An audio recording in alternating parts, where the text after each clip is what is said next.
Welcome to the NEPA Scene Podcast. We're coming to you live from Cole Creative in downtown Wilkes-Barre. I'm Rich Howells. I'm the founder and editor of NEPA Scene. I'm John Popko from Time Shamrock with Rock 107, ESPN, and Alt 92.1. And I'm Brittany Boot, and I'm the owner of Boot Photography Studio.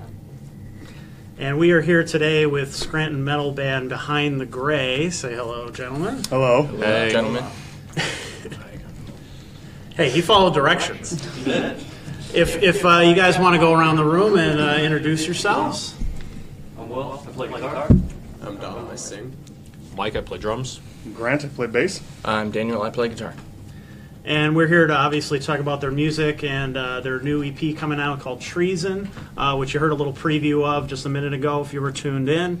We're going to talk about them signing with the Inner Light Agency in Los Angeles. And there's also a benefit that they're playing this Sunday at Oak Street Express, which they have a personal connection to. So we'll talk about all those things, and then later on in the night we're going to talk about the Wyoming area student that's been making national news over the last week or so for fighting the administration and saying something that he shouldn't have said and getting his mic cut. It was kind of an interesting story, and everybody seems to have their own opinion on it, on whether he was justified or an entitled millennial or something in between. So we're going to talk about that in a little bit and read your comments. So if you have any comments for the band, any questions, anything that you want to talk about tonight, please leave them in the comments below. If you just want to say hi or something like that, that's cool too. And then if you want to leave your comments on the Wyoming area student, we'll also read those later on in the podcast. So all right, thanks for tuning in. Now that I've caught my breath, let's start with a little background on the band. You guys have been doing this for a few years now, so talk about how you guys started out and where you've come from. Mike and I started the band about 5 years ago. My previous band had broken up, and we were not the lineup that we were now. Okay. It was obviously different members, and it took us probably 6 months, 8 months to really get a solid lineup together, and we recorded a 3-song demo just to go out and play shows and promote the fact that we existed and just try and rebuild a fan base. And at the time, Dan was living in North Carolina and had moved back to the area, so we had snatched him up and to play bass. And so he was just walking along the street and you just grabbed him and pulled him in a van. Yeah, you're not really too far off, actually. And our original singer, Eric, had come in and auditioned, and we had him for 2 years, something along those lines. About that.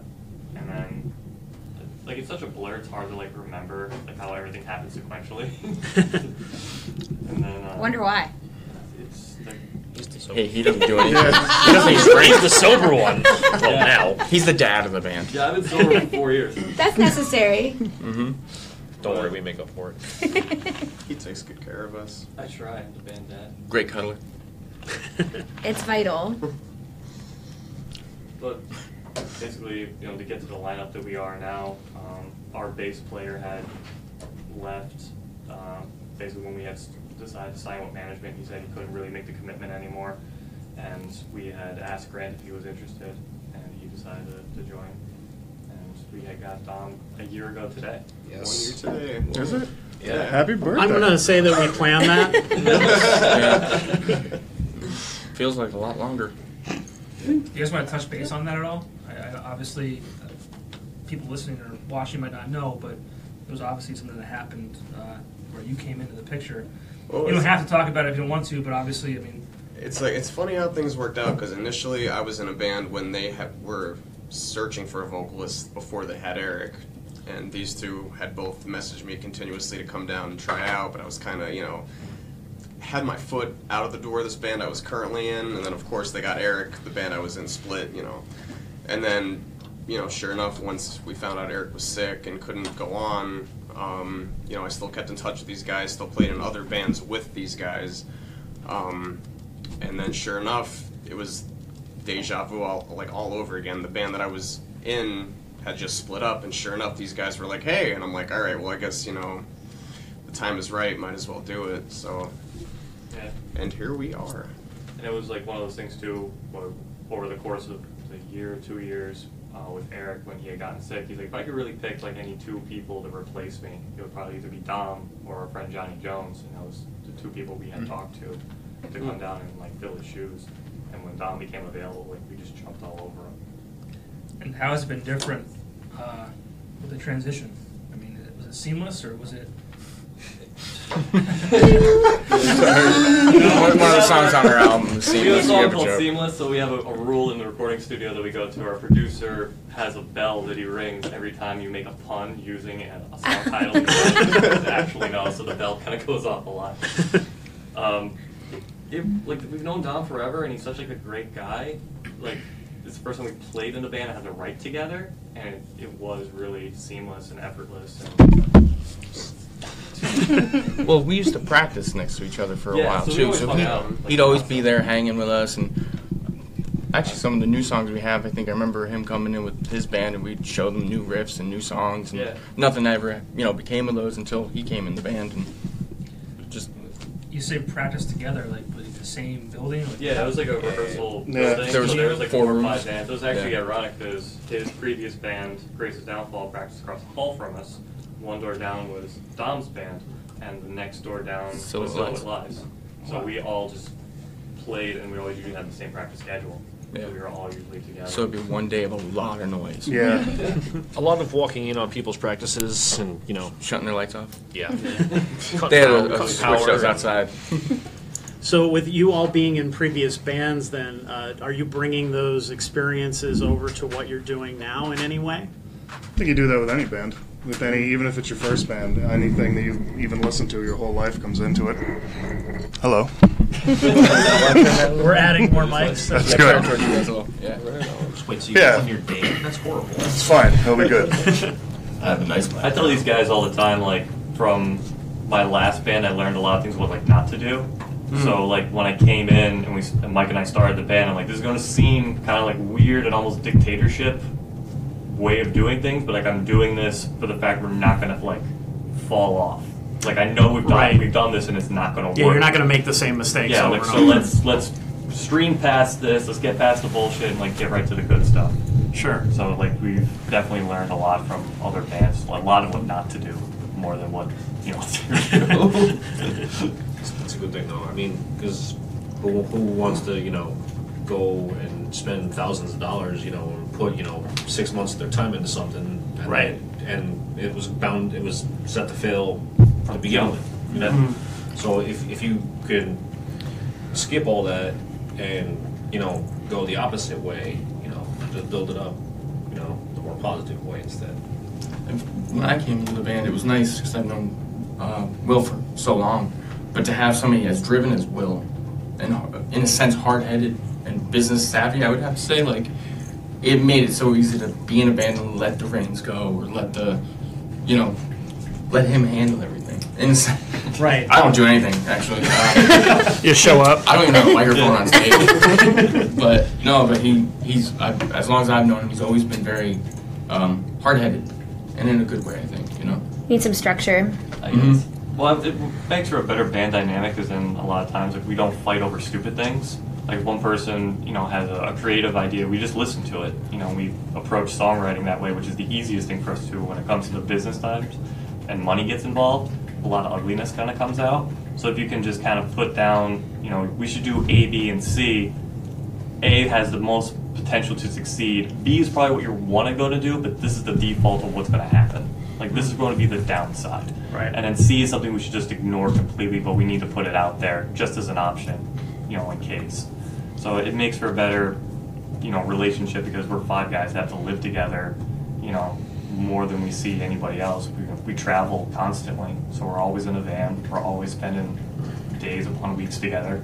It's better to put all that stuff aside and just have a set plan in stone than anything else. And it also helps having management now. So that very much takes the weight off of everybody else. Well, I think this is the first time in a band I've been in where you trust everybody's ability of their instrument, of what they're supposed to do outside of playing. And at the end of the show, all 5 of you are going to be laughing, having a good time. Even if there's one person there, we usually have a good rapport with each other. Whether it's, someone's having a bad day, someone picks on the other one, makes the other guys laugh. We've known each other. Grant, Dan, and myself have known each other for 2004. Oh, God. Yeah. It just made me sick. a very, very long. We met on MySpace. Well, they did. Yeah. Grant's my MySpace. As all great relationships do. I'm saying. My wife and I started talking on MySpace. Boom. Yeah? Yeah. See, there you go. Hey, That's it. we're not getting married. I know it's like. But legal I that swiped way. right on your message. There was no swipe right. There was here. Yeah, we met, so that was the real nice thing about joining is that I pretty much knew all these guys anyway. Because I'd been auditioning for bands out in New York, and you'd be driving out and you'd be doing that and coming back, and they're not reimbursing you your gas. So when this position became available, it was a no-brainer. We were worried he wasn't going to say no. Because we didn't know if it was what he wanted to do.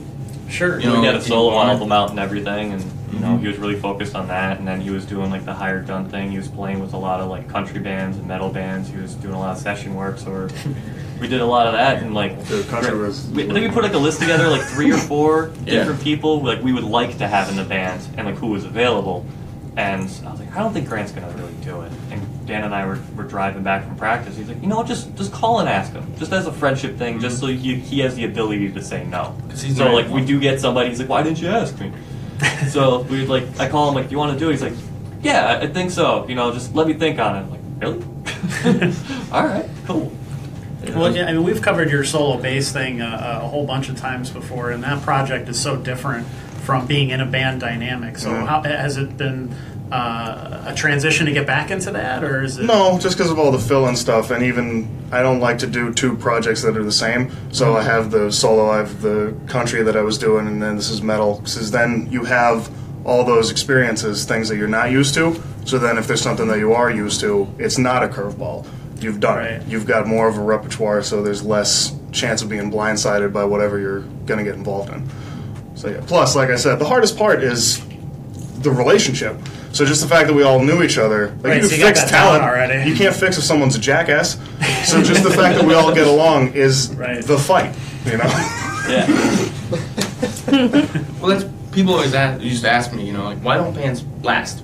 Yeah. Well, it's not like you're dating someone. You look at their, personality or whatever. You can play drums. I can play whatever, and sure. That's the whole thing. So if you're a butthead. But your language. Oh my stars and goddess! Calm it down. Like every time, we kind of we obviously butt heads over just stupid things. We spend a lot of time together, but then we hear stories like bands have been together for 20 years, and our friends that tour and stuff. We're fine. Yeah. We were in the studio last night? It was last night. Was it last night? It was. We were in the studio last night, so I'm real burnt out. But we were listening to I listened to you play. It's even worse. Just a lot of wrong notes going on there. But they were saying one of the members, the lead guitar player, got in a fist fight on the bus with one of his techs. The band threw him out of the bus wherever they were. The guy had to find his way to the show the next day, where he had to guys, I'm so sorry, whatever, man. And then get on stage and play. Do you think that shows with the dynamic of the band if people aren't getting along? I think so, because I think so it's too. so a lot of my favorite bands, I have friends that either manage them or anything, bands I've listened to for years and years and years. And I'm this is their best album, and they're so strong, and these tours are so good. And then I listen to their band, they're a bunch of fucking children. They don't want to do anything. Why? I think they're not gonna break up, right? It depends on the mentality, I guess, of the person. There's people that are up there all right, this is my job, this is what I have to do, and I'm just going to show up and I'm going to do it. Yeah. But part of your job, I think, being in a band is having fun. You have to at least appear to be having fun. You know what I mean? As a part of your interaction with the audience and a part of your performance. So there's either people that just know how to turn that on and turn it off, or it's genuine. I mean, yeah. Well, even if you're having a bad day, it does not matter what horrible in your life is going on, or anything that could be going on. Mm-hmm. Because if you're at a show, it could be our show, I'll say, and you 3 walk in the door. I'm having an awful day. You guys see that. it might kind of bring you guys down. Yeah, like you're gonna have an effect on. Yeah. So you have to know, like, okay, it's showtime. Like, no matter how awful I feel, like, smile. You know, if you have to hug somebody. You have to. Yeah. Or it could just be like you're escape from it for a minute, and you actually will have fun. Yeah. You know, you kind of like it's probably therapeutic in a way where it's like I'm actually required and obligated to be having a good time right now, and it's my job. So like you might like switch on that mentality of just being like, oh, okay, actually I kind of did get my mind off whatever was upsetting me and did have fun. I think in metal it kind of helps too because we're so aggressive. Yeah. It works as almost like, you know, a high energy 45-minute just burnout. Yeah. And like, you know, we've been doing this for so long. In my, you know, my last band and everything, when we were on tour, we would really, really fight. And we would just have, you know, problems at home, problems all around. But like it was like this weird thing, and I could constantly describe it when you're in a band that just clicks and the chemistry works, is when the intro music hits, that second note hits and you're like, doesn't matter. Yeah. Everything we fought about does not matter. And then that foot hits the stage and by the end of the set, you're like, I'm sorry. You're just like more, you're automatically unified almost. Yeah, in a sense. it just turns, like you said, it just kind of like turns on. And probably just like that relationship. Like I've never played music. I've never been in a band, but I can imagine like, for example, like the drummer or the bass player. Like say they have like some kind of like an issue or a fight or something. You guys are almost like obligated to like be in a relationship on stage with each other. Yeah. You know, so like even if like I don't know if in metal if you guys really kind of jam out or anything like that, but like having that kind of like section where you guys are required to pretty much be communicating like the entire time on stage or like, you know, to kind of hold everything together. So like that could probably be good for your relationship too if you're like in some kind of argument. It's like some alternate way to like connect with the person, you know, without talking to them. Whatever you were doing that morning. It's like you're having a conversation without talking to each other and with your words. Like we've been in a band for 5 years without developing some type of telekinesis. Yeah. You know, like there's so many things that happen between us that we don't talk about that just happen. Like, do we ever agree on that? But like, how do we get here? Yeah. Yeah, it just really happens all the time. Before I moved back, the only people I ever played with was my twin brother, and trying to, you know, I always thought that was like a special connection, you know.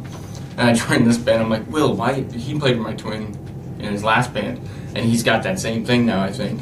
Yeah. But it's funny. I'll be pissed off about something, or like me and Will getting a little scuffed. But we were probably the happiest looking metal band out there. Because we'll walk over, laugh, pick on each other, do whatever.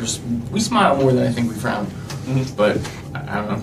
But then you go see other bands, they don't even look at each other half the time. There's a couple bands, like you said, learning what not to do that we played with. That we look at like those guys are just punching the clock. Yeah. They just don't give a shit. Like I said, like their that's audience. initially like that kind of. I feel like that shows through with certain people. And like we always call ourselves like a blue collar metal band. Like we don't hide the fact that like, you know, we work really hard. We have day jobs. This is like what we want to do as a career and everything. But at the same time, there's other blue collar people that work their 40, 50 hours a week that decide to spend their $10 on our ticket. Right. Decide to spend their $10, $15 on our t-shirt. We owe it to them to put on a great show. Like we let them down. That's even worse. Like imagine going to see your favorite band and they're just miserable because someone forgot their catering. Yeah. Or they're miserable for something stupid like that. Like Brown all M&Ms. these people down for just something stupid. It's very easy to not put things into perspective. Yeah, there's more than just your personality and like the band. It's something bigger, something greater. And it's usually like I feel like people will get bent out of shape over the most trivial thing. Oh yeah. And then it's just so transparent. Well, you spend so much time together, like someone who eats their cereal will piss you off. Yeah. So like it really does. If someone's like sitting he actually slurps before he bites, it drives me nuts. You like yeah. Like, stop it! I don't want to spill it down. I don't eat cereal. So have those relationships transitioned into writing the new music? Yeah. Writing came very easily this time around. Yeah. And then I think getting Dom in and then already having a process to write songs in place was a little nerve-wracking because it's like, this is how we usually write music. I don't know if like he had experience writing music that way and if he's going to be comfortable with it. And like we didn't want to force him into anything because then it stifles what he's trying to say in his creativity. Right. But he's so adaptable that he like kind of went in and just really rode the wave of it more than anything. We work really well, like with counterpoints and writing. like, well, why don't you try this or that? Like, we all kind of give constructive criticism at the same time as just, you know, it's not just your There's song. no like your bitterness if Yeah. someone brings up, oh hey man, maybe you should try this differently, or it's, you know, we're all compromise with each other very well. Or maybe next time just don't suck at it. We had the same goal. It's to be good. You know? Right, Yeah, absolutely. It's helpful to know, on top of singing, he can play drums, he can play guitar, like he can write songs himself. And he brings the ladies. That helps. It's, Yeah. So if he's trying, if Will's trying to explain something, Oh, you pause. Ladies, go. How? You can't summon. More There's pants just- dropping? There's just a secret that I just can't reveal, I suppose. I don't know. What was that? Yeah. Fair enough. Or there's that. Fair enough. He was like the most easy, like having been in like 3 or 4 serious bands, he's the most easy singer I've ever worked with in the studio, ever. Like when it came down to lyrics, performance, editing, like everything, it was the easiest person to work with ever.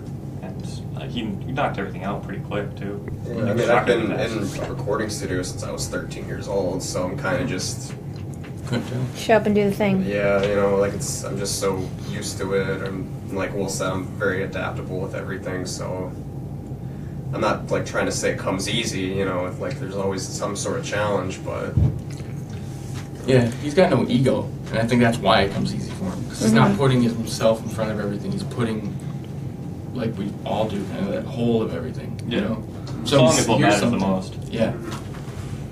Well, the first album had a lot of really personal lyrics to the original singer. Did this have that same idea for you? You Oh, wanted to put most stuff down definitely.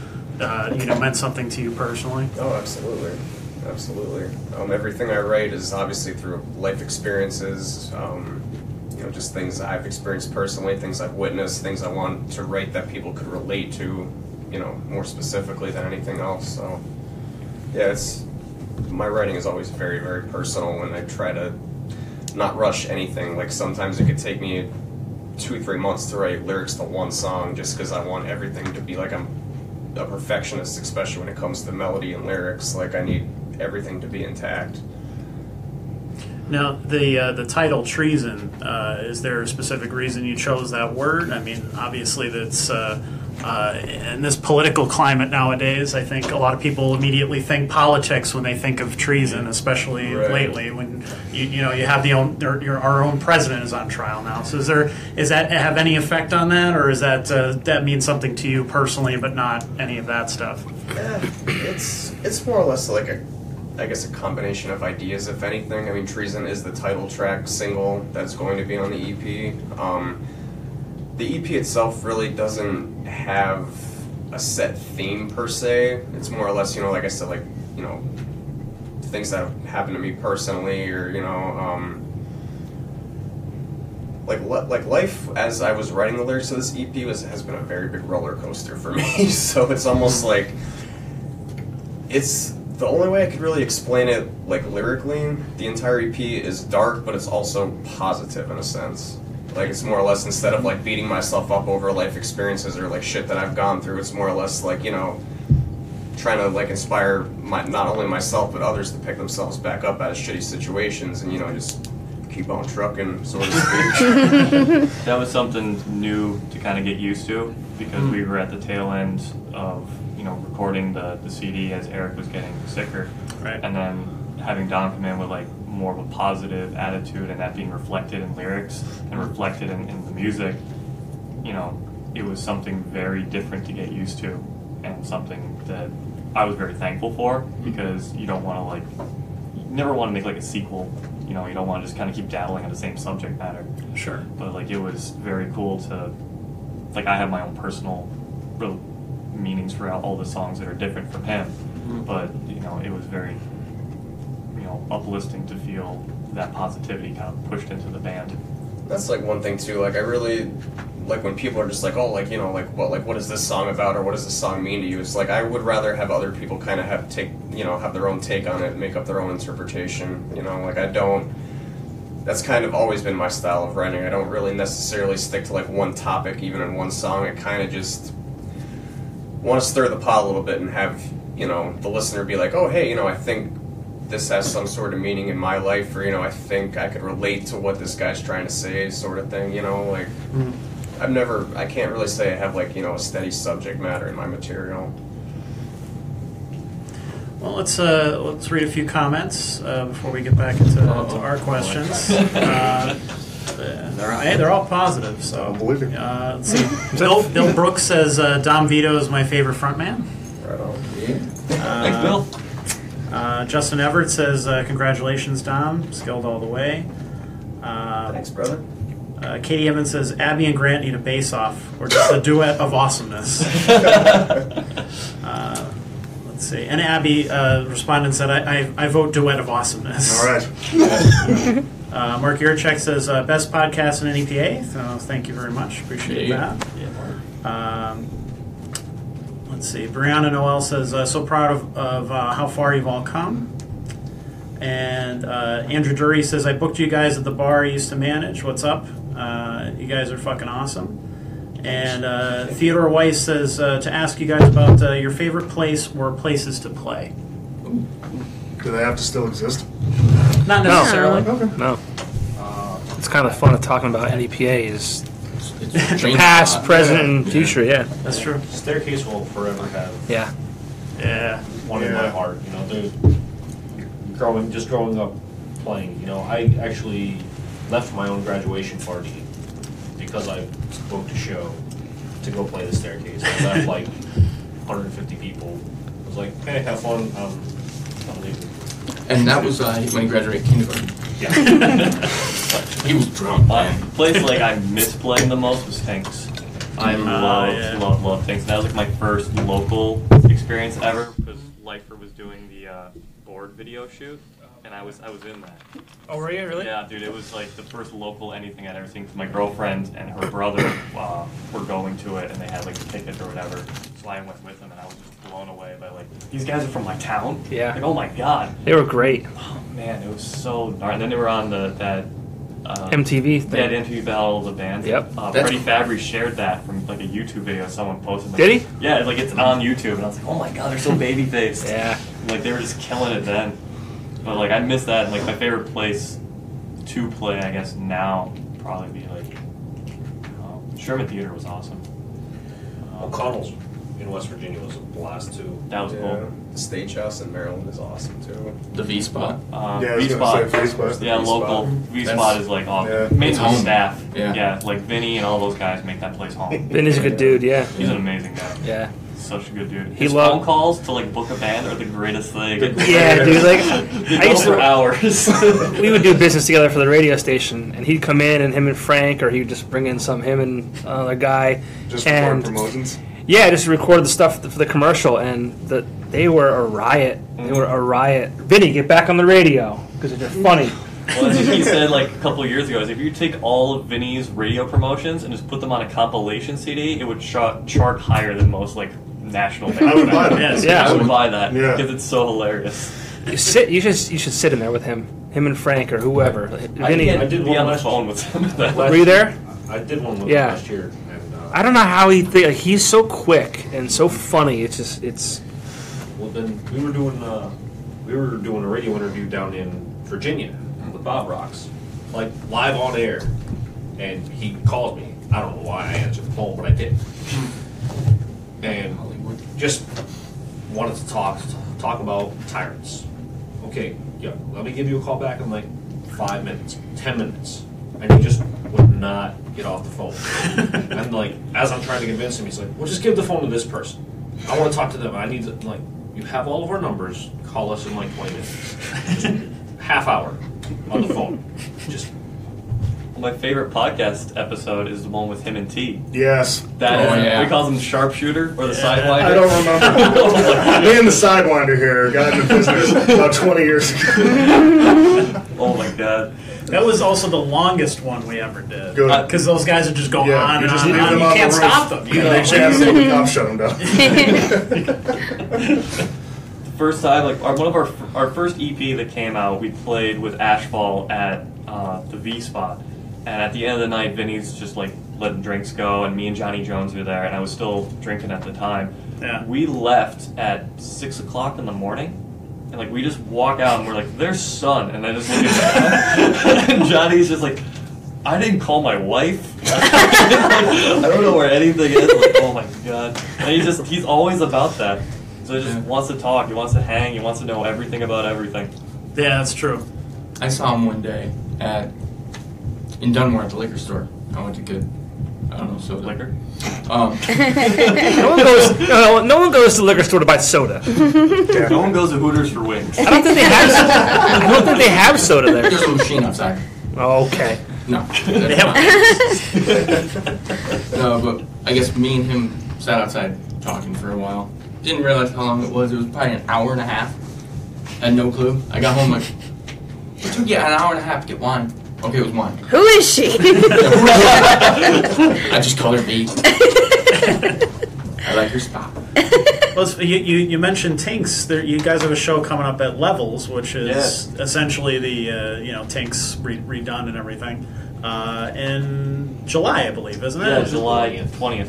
Yeah, Okay. we're playing the top floor, 4th floor, where they normally have like parade day and everything. Okay. So we're going to be playing top floor with us, Dreamers Like Us, Inner Temple, and Traverse the Abyss. So Nice. it's an all-age show, $10 ticket. Everyone, Thursday night. It's going to be awesome. It seems unusual for them. Like usually they have like foam parties and things like that. So it'd be interesting to see it kind of go back to the old days. I would love it to see you do that. And like the kid that did it for us, Kenny, like that's what he really wants to do is get a foothold back in the downtown. That was their area. initial plan because I had some meetings with the owner of that bar, and that's what he talked about. That's what he wanted to do with the 4th floor. He wanted to have shows, like rock shows, all ages shows, plus 21 and over shows, but essentially rock shows. That was his initial idea when he opened that. And then I think it just kind of like, well, this is what's going to make money, and we probably need to do this to start off. So it became like a club. So now I feel like maybe he feels comfortable enough to be able to branch off and do rock shows like that, which would be awesome. They did one there prior to, and it was really successful. Yeah. So they just keep it going and like Good. quality bands and promote them well. It'll be its own success because the area has just been dying for it. Yeah, my question there was if they had an elevator. No. So you load up all those stairs. Yeah. That's Or like a tour well. advance where everything's in like 50-pound row cases. Yeah. It'll be fun. I'm gonna be late that day. Your gear will be in the trailer. Honestly, like with stuff like that though, like that's when like it actually is when you hire loaders, like because doing that and then playing an entire show, it's like That's a what lot. happened with the Leonard Breaking Theater. down. like I would yeah, like Leonard was that way too in God, it downtown. was so bad. And like the I think ceiling there was isn't snow. high enough to Yeah. like, get the cases and stuff in, so you have to kind of like shimmy it down, and it takes like 4 people to move it. What was that Yeah. place we played? Stairwell. Did you play in Poughkeepsie, New York? Oh my God, that was oh the Loft. chance. Or the loft. Yeah, Yeah. the loft. We Yeah. played the Yeah, the upstairs. loft. Oh, the chance is cool. Chance was cool. We went Yeah. because downstairs was 10 Years and Finger 11 and a couple other bands. We're like, oh, you're playing upstairs. I've never was upstairs. Did you go down? Yeah, well, That's a cool theater. Yeah. Yeah. I saw Bayside there Oh, in I've seen December. Bayside, like, They're coming back around. I I was think gonna say, Philly. Yeah. Yeah, and he's playing a solo too. I think Oh, really? Oh, that's awesome. Nice. At the Electric Factory? they're having a show at the Electric Factory, and then I think he's playing by himself somewhere in Philly, Oh, sweet. which would be So awesome. I'm going to be in Philly Friday to go see Seven Dust for their 20-year anniversary show at the Electric Factory. Nice. It's going to be baller. Oh, And Deftones nice. was just in Philly this past Saturday. Yeah. Yeah. I was supposed to go.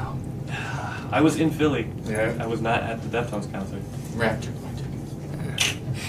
And you guys open for Flaw, right? Yeah. I love Flaw. I don't Oh, think yeah. I don't think people Super know who Flaw. underrated, aren't they? Oh my God! Oh, It's so just so good. funny because I had a Zima about Go on. 45 minutes ago. an hour and a half ago. An hour and a half This all ago. ties in, okay? So it was 2002. The record came out, I think, early that year. I finished my first year of college. I said, Mom, me and my 2 buddies want to celebrate our first year. We're 20, all right? So we're almost 21. Can you get us some booze? She says, yeah, I will. We're not going to drive anywhere. We're going to stay here at a pool table, air hockey table. We're going to chill out. And she brings home the booze, and it's Zima. So we're 20, Zima. I'm like, you fucking kidding me? You fucking kidding me? Back then we didn't care. Like, all right, well this is fine. And I had one for the first time. That was my first and last time. This is the first time since then, and it's fucking terrible. It is horrible. It is terrible. It tasted like I never had it. It was awful. Yeah, but getting back to Flaw, I made my friends listen to that album. Through the Eyes? Through the Eyes, yeah, the first one, which was so good. Yeah. Yeah, their second one was okay. It was. Did you hear their new one, Divided? I have that. Yeah, so incredible. That's good too. Like yeah, their best CD. Yeah, hands down. They're very underrated. And we went to go. We hadn't seen them. You guys saw them on Ozfest 2002. Yeah. And since then we hadn't really seen them. And then when we opened for them, they just kill it. Yeah. How was that? For you guys, how was that? That was a very bittersweet day for us in general. That was actually the day everything with the management deal was solidified.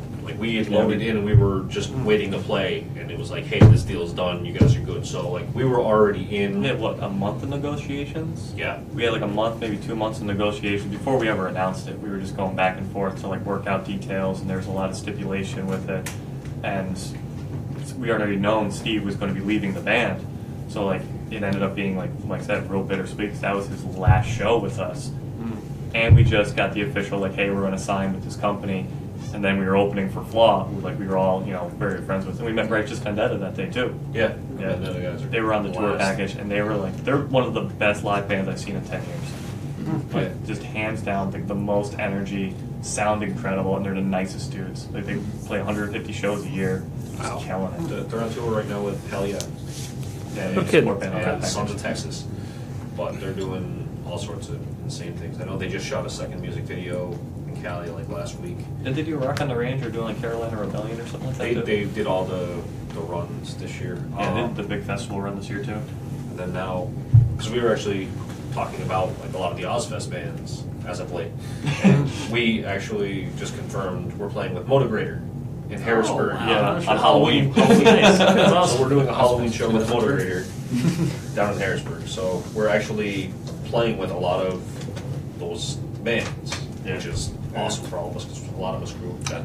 I saw them on their last tour when Ivan Moody was still in the band. Oh, okay. Forever ago. It was at Croc Rock. It was one of the last. R.I.P. Yeah, exactly. R.I.P. Which they just announced the other day. I know, that's they're what I'm saying. Gonna knock it over. Official? Yeah, they're going forward with it, I guess. R.I.P.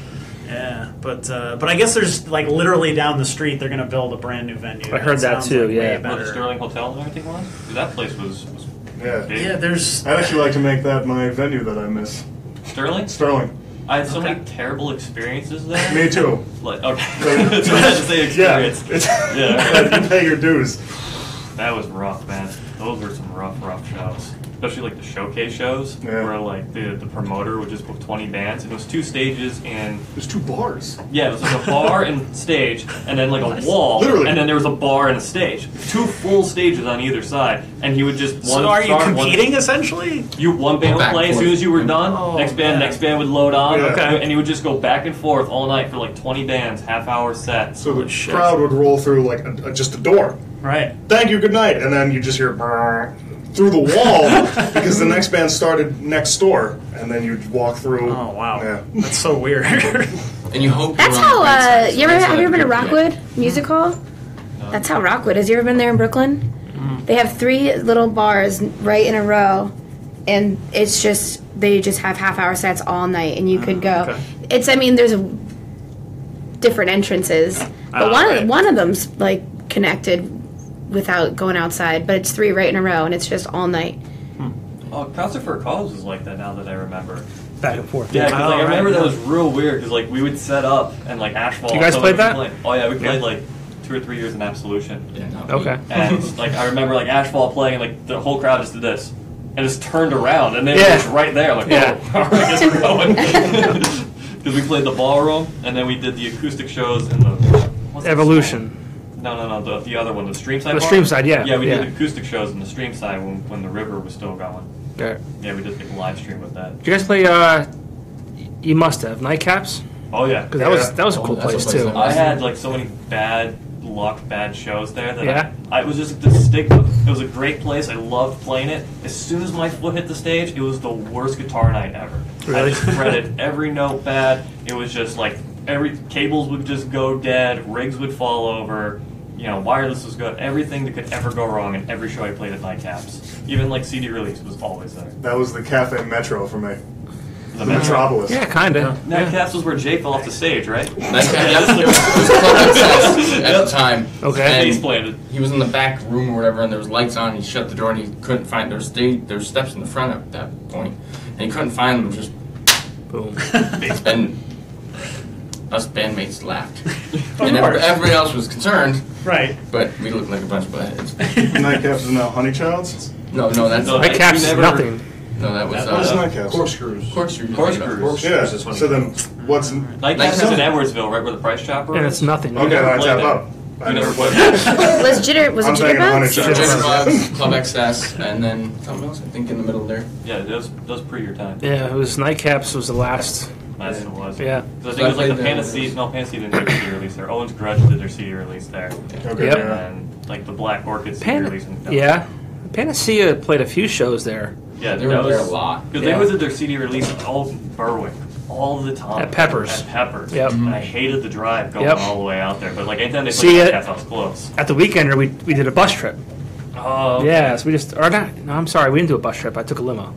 The staff took a limo.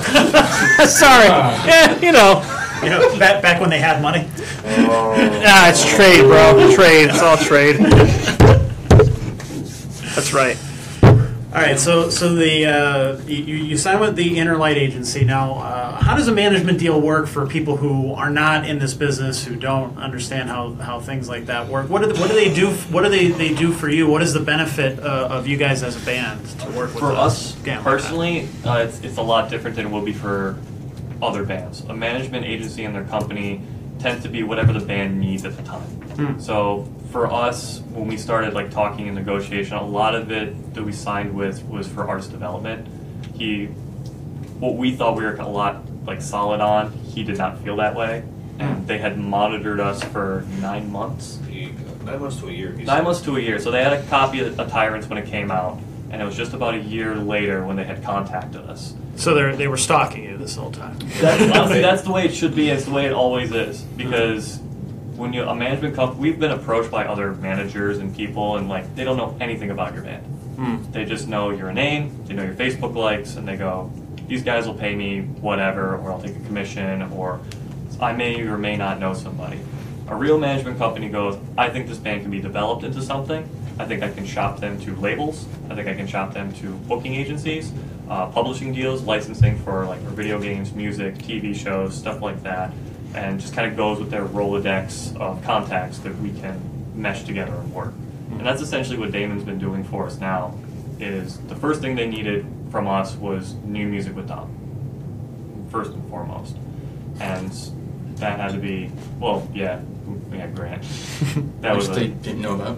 Yeah, because they really didn't want to know. Sneak them on the It really was like a...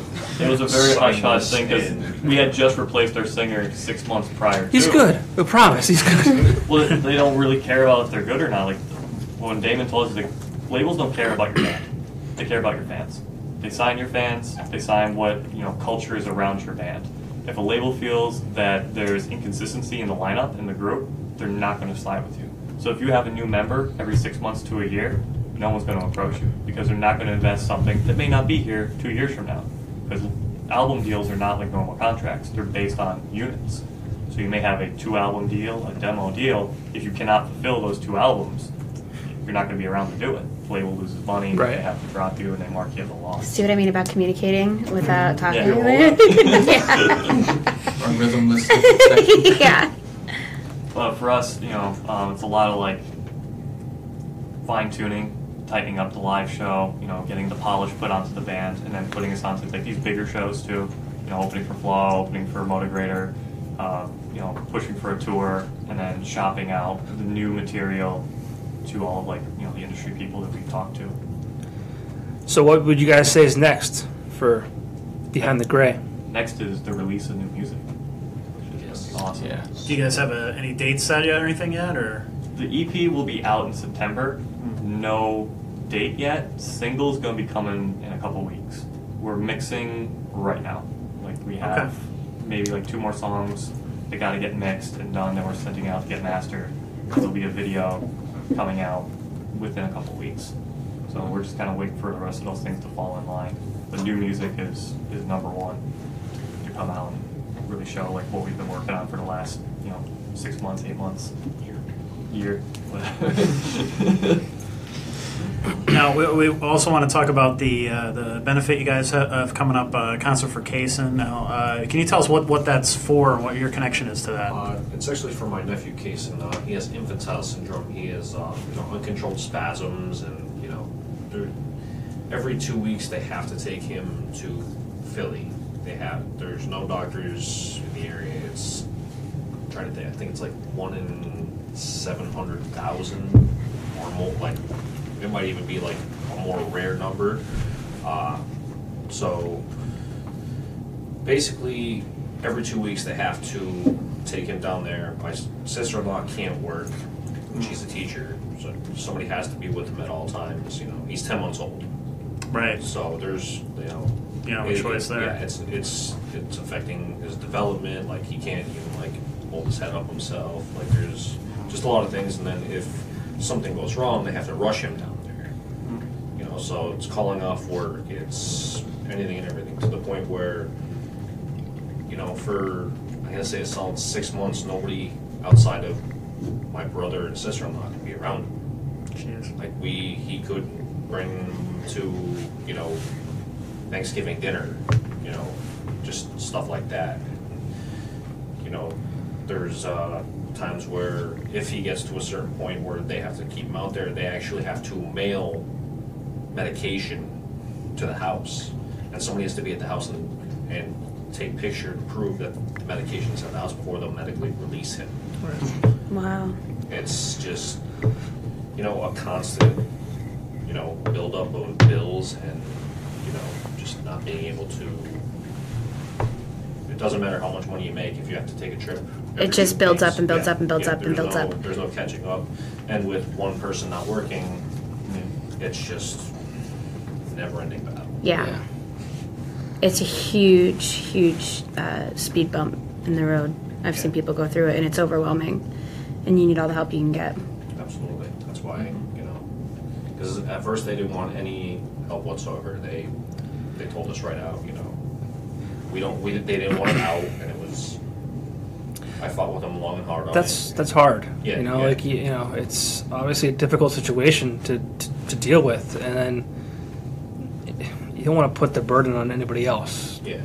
So to ask for help is tough, but I'm glad you guys are, taking that step to help. And that was always like one thing I know, because I usually end up helping out with something or several throughout the year. Yeah. And like I said, they fought with us for probably 3 months because they didn't want anybody to know about it. And it was more so one of their friends finally did something. And I was like, all right, well then it's game on. Right. Like you can't argue with me anymore because it's out there. Somebody else said something. So now I'm going to contact everybody I know and put together this show. Mm-hmm. Because music's everybody comes together for that. And I really didn't have to really ask any of these bands. Us, I'm lucky. These guys will pretty much, help me out with anything I need.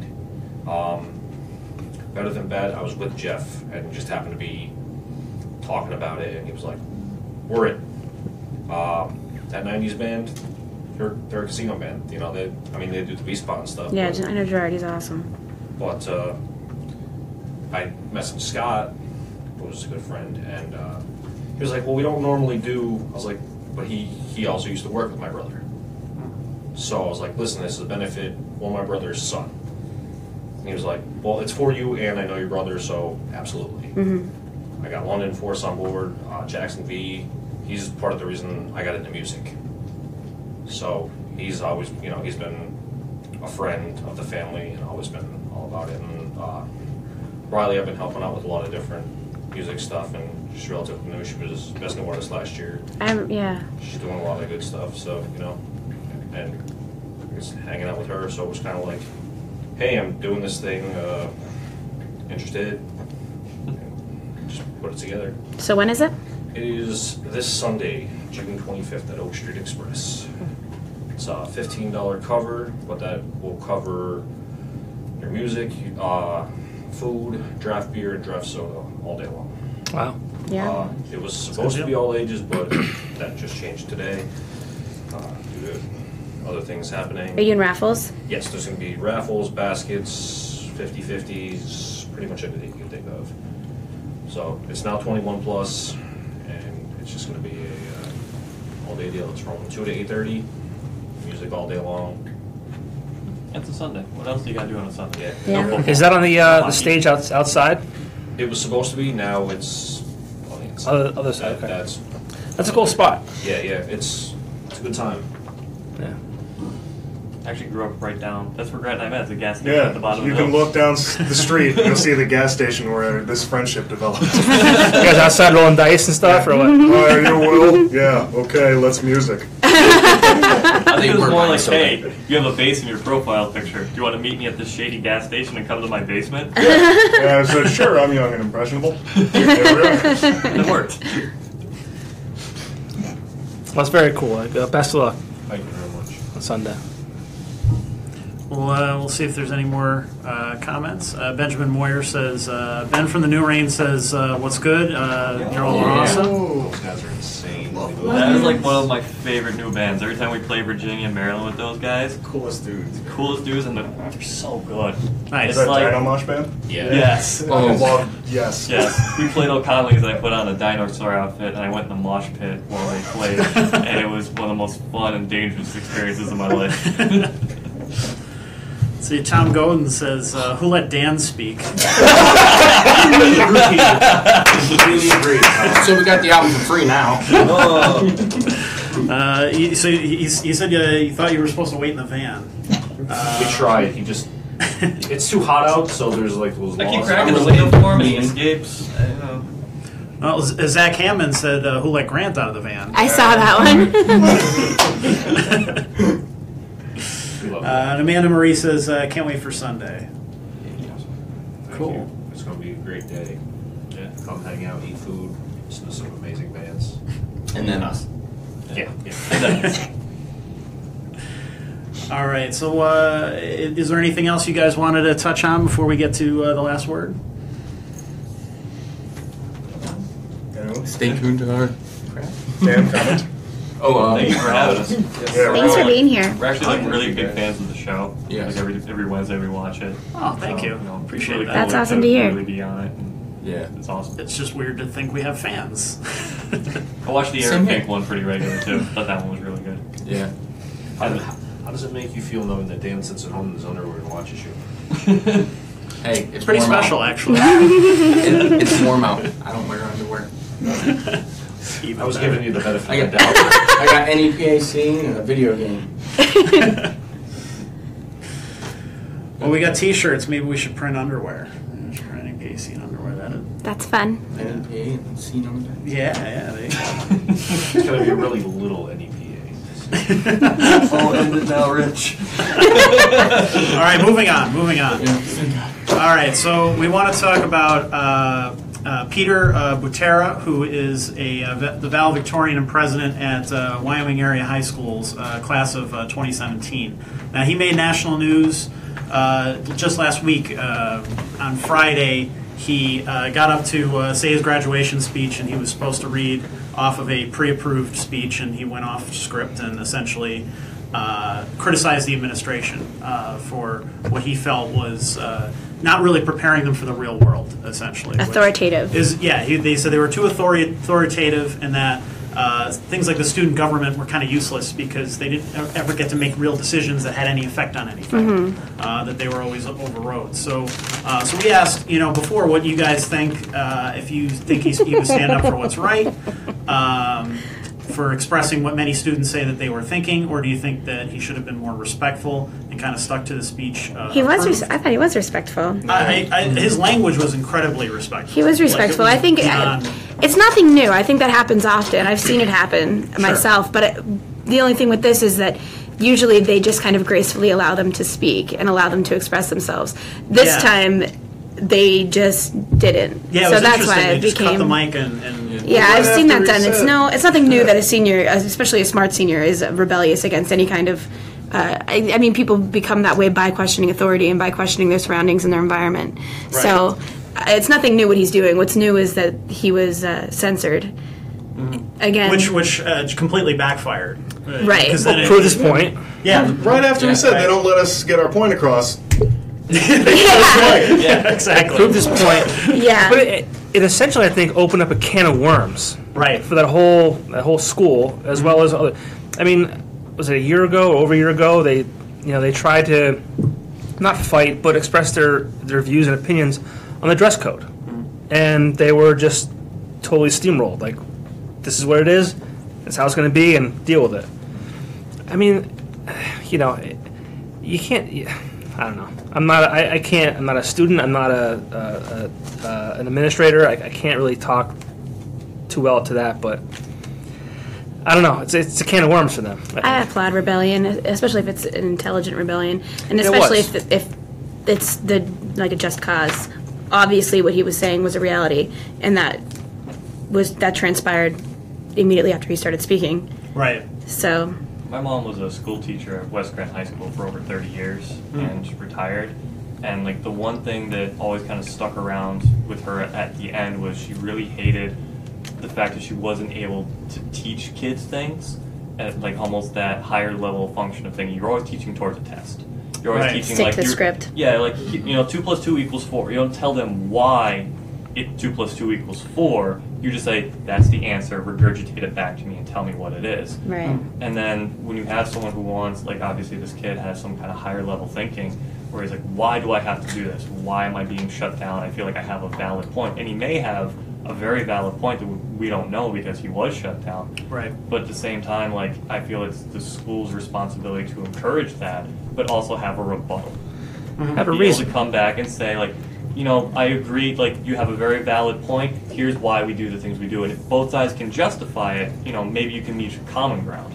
But, Right. Instead of shutting it down. If you shut it down, like, you, again, say, prove the kid's point, and now you have all this bad press. You're Yeah. you're just keeping your thumb on top of them, and that's it. And like I always say, when I have children, if and when I do, I want to be able to tell them like it's wrong because of this. Yeah. You're doing this because of this. Like, and the kid said, he said, we would ask questions, and we were just told that's just how it is. Yeah. And I don't think that's the right way to teach people and to allow them to grow and help them grow. And yeah.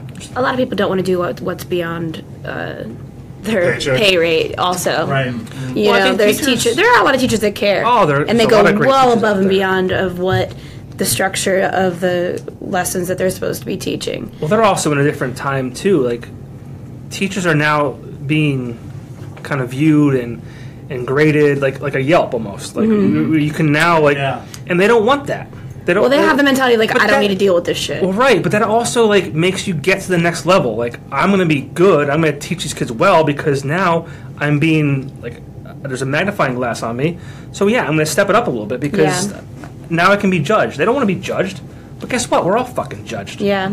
And you have to understand that. One of the biggest things too was like a lot of the special education integration. Like my mom had to deal with like all these teachers are graded on the system, but the system isn't set up to For everybody. For everybody. Right. Like, I'm a dyslexic cross dominant. I was born that way. I can't change it. So I may need more help than Dom may help with math or reading. certain or things areas. Like that. But I'm still expected to step up to his level and be on his timeline. Right. And also, if I'm not, teacher's fault. If you're not, and if you're frustrated, Yeah. students' fault. Zero tolerance for any kind of like rebellion in the sense where like I'm not getting the essential instruction that I need to excel, not only in a textbook way but in just like a general life way. Yeah. Like that's frustration on the student, and that's where rebellion comes through. It's not always effective. Sometimes it's just kind of like clueless rebellion. You don't really know why, but you're frustrated. You're not able to like go with the system and how it's supposed to be designed because it's not designed for you. Yeah. Well, like, when you get in the real world, Not you which I'm not specifically, but I there mean yet. like Oh yeah. just you. It's not That's like cool. Well, when you get in in life, like I didn't really go to college or anything, but You go start a job, you ask questions, you get answers.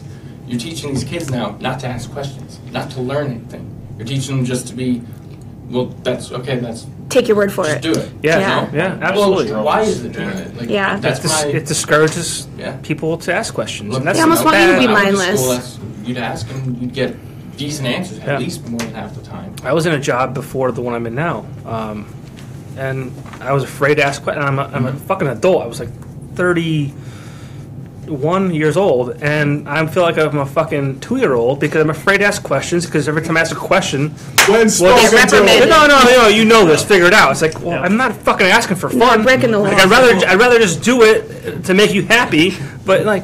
I had to learn how to learn when I got to actually do a job, because I did music my whole life and worked like pumping gas. So I moved away, stopped playing music when I was 27, and I had to learn to ask questions, which was just really weird to do. Yeah. Because you're like, I've never had to. Like, you're like, I don't get it, you know? Yeah, to learn how to adapt. And it made me learn 30 jobs because it's temp services, you know? Right. So much quicker. As soon as you get over those butterflies. Yeah. In fairness to the faculty, too, I'm pretty sure when he got off stage, there was very little finger waving and how dare you do that from everyone in the audience and the faculty itself. It was really just the top tier. Yeah, he did mention that it wasn't the whole faculty. Yeah. Sure. Yeah. Well, we had a couple comments before we started the show. Constance Ring says, it's quite obvious the school does not believe in freedom of speech, which we said. Karen Donald brings up a good point. She says, I'd like to know the backstory before making a determination. Why did the kid say what he said? Did he go to school board meetings and ask to change the school? Was he shot down for whatever reason? We all know the school has rules kids hate, but they're there for a reason. My thought is he should not disrespect the teachers in the school, but I'd like to know why he feels that way. So she kind of disagrees, but is able to at least see. I want to know what he had to say, and I thought it was interesting because he was able to finish his speech on Jimmy Kimmel Live last night, which was pretty cool. That he went on there, he got to say his piece. And he posted on Facebook. It got a lot of shares. So all the students generally know how he feels now. Obviously, the faculty does too, whether they wanted to or not.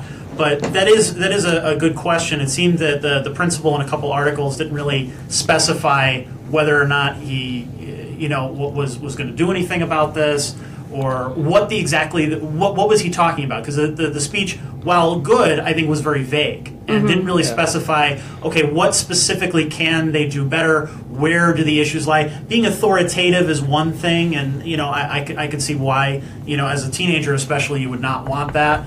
But at the same time, like what is it specifically that they did that makes you feel that way? And I don't know if that was necessarily addressed. So I'd like to know more, in the future, which I'm sure we will at this point. The first time he's ever said it, or anyone had ever heard it. That's true. To answer part of that question, going back to the dress code, the student government, students were at these meetings. They were there. They went. They spoke their minds, and again, it was, this is how it's going to be. Yeah. Right. So I mean, it wasn't like they're just kind of picking a situation to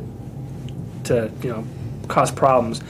I think he did it very respectfully, and yeah, I think some people got the wrong idea, because I saw a lot of comments on other sites and articles and things like that saying that he's just another entitled millennial and all this other kind of stuff, and I didn't get that impression. The only worry that I have is I think he's obviously a very smart kid, a valedictorian, class president. Sure. Very smart kid. I think he did it the right way. He was very well spoken.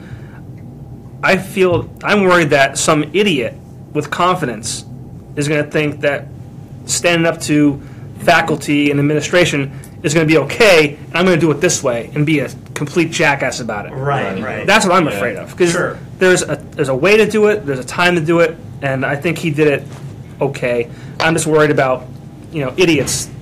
That's going to happen regardless. It is. Idiots don't need a lot of spark. And it's, with the internet and online, it's so hard to be anybody. People can look at and listen to what we're saying and say, "You're an idiot," and I'm sure they will. Then that's fine. That's fine. This is freedom of speech, and what we're doing. But you can't. It's hard to speak without trying to think about what you want to say, without offending somebody or. It's just at some point you really have to ignore it. I think that's what the kid had to do. Is like, he's in this different generation that we grew up in. Like, I'm not gonna understand really what's going on in that kid because obviously I don't grow up in that generation. Right. But to be in this PC culture where like everything is scrutinized, everything's videoed, everything's streamed, and it's there forever. Yep. Like that speech in that moment in his life is not going to go away. No. That's going to affect college boards. It's going to affect jobs. It's going to affect him down the line, even in the slightest. Sure. So imagine being under that scrutiny and being so much to just go, you know what, screw it. I need to say this. I feel this is important enough in my life and affects the lives of others that I need to say something. And that's good. And it's good to at least say, like, fuck it.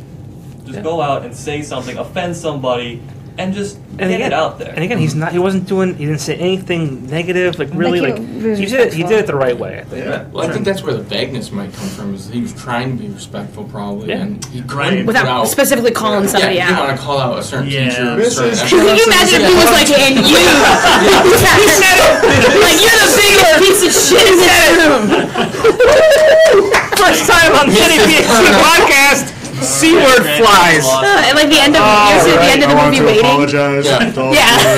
Just call everything. You're the biggest scumbag in here. We need to immediately go to rehab, and then we need to have like a video. Like that's how we need to do your recovery. I can't go on stage.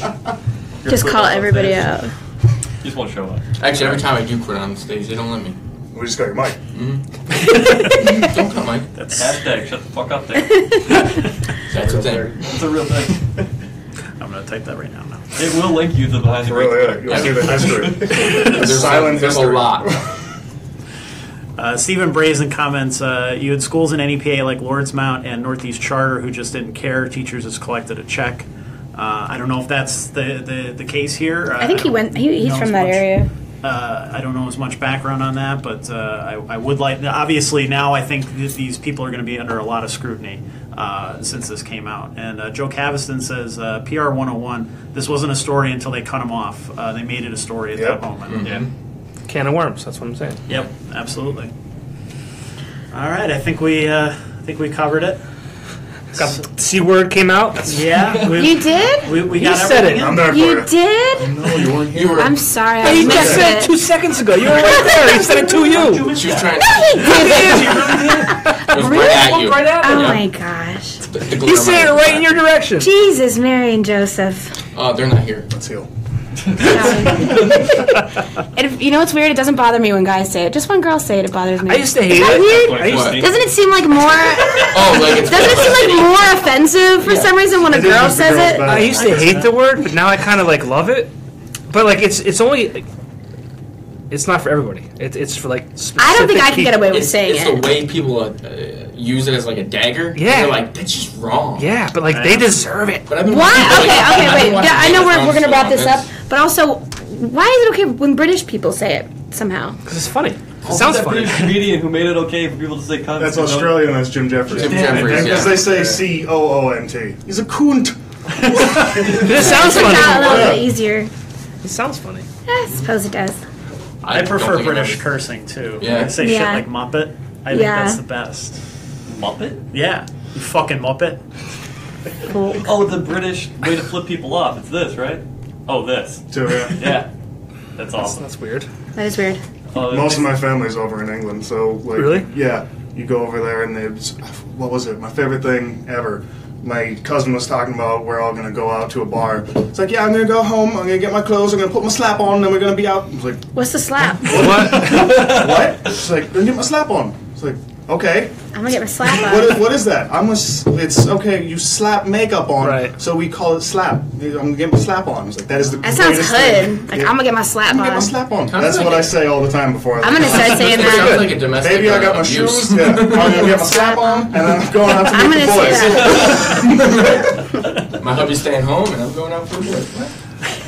Well, this was fun. Yeah, thank you so Thank you much. guys so much. For coming Thank you. out. Thank you so much. And be sure to check them out this Sunday at Oak Street Express in Taylor from 2 to 8:30. 2 to 8:30. All right. Thank you so much, and have a good night, everybody. See ya. Thank you.